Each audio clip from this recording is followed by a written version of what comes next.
Araw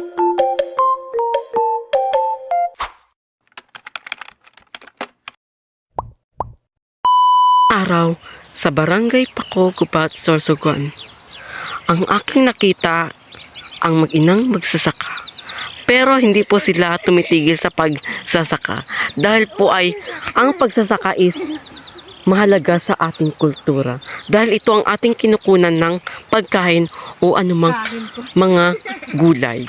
Bilang isang magsasaka is kailangan talaga nating alagaan ang ating mga kapaligiran at anumang kulturang ating tinutungkol. Si Ate Pilisa naman ay gumagawa ng ulang sa mga paligid upang hindi masira ng kahit anong mga animal. Ang masasabi po ni Ate Pilisa is kailangan po talaga nating alagaan ating pananim upang hindi po to masira sa anumang sakuna or anumang kalidad ng ating natatanggap sa buong mundo. At ito nga yung kapaligiran na sinasabi ko is malaki po yung kapaligiran. And nakikita nyo naman yung kamuti. Ito nga yung kamuti na sinasabi ko kanina is magaganda at saka may mga balatong doon, nakikita nyo. And hindi lang balatong, sampalok at iba't ibang uri ng halaman or anything plant.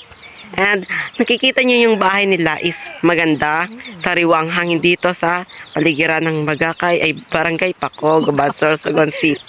At ito nga yung tinatawag nilang gardening store.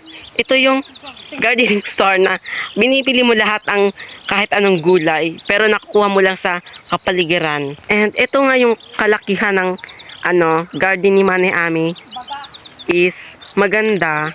And ito nga po pala yung result ng buong paligid na kailangan po nilang pagsikapan nila ang lahat ng gawain na ito. And then dito lang po tayo sa ating video.